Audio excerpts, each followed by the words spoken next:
La poissonnière plaisait beaucoup à Watt. Watt n'était pas un homme à femme, mais la poissonnière lui plaisait beaucoup. D'autres femmes lui plairaient peut-être davantage plus tard.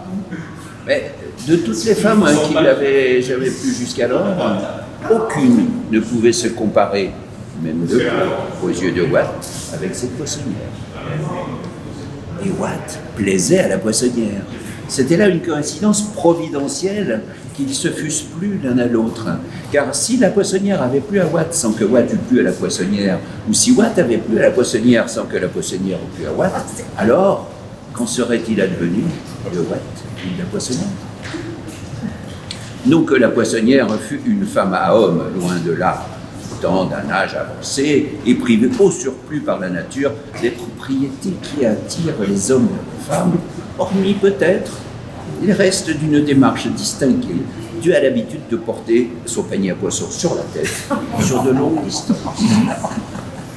Donc un homme sans posséder une seule des propriétés qui attirent les femmes vers les hommes ne puisse être un homme à femme, ni qu'une femme sans posséder une seule des propriétés qui attirent les hommes vers les femmes ne puisse être une femme à homme, loin de là. À telle enseigne que Madame Gorman avait eu plusieurs admirateurs, aussi bien avant qu'après M. Gorman, et même pendant M. Gorman.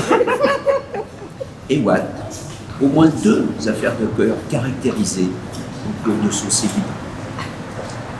Watt n'était pas un homme à homme non plus, dénué de toutes les propriétés qui attirent les hommes vers les hommes, tout en ayant eu, bien sûr, des amis masculins qui peut y couper en plus d'une occasion. Donc Watt ne put être un homme à homme sans posséder une seule des propriétés qui attirent les hommes vers les hommes, loin de là.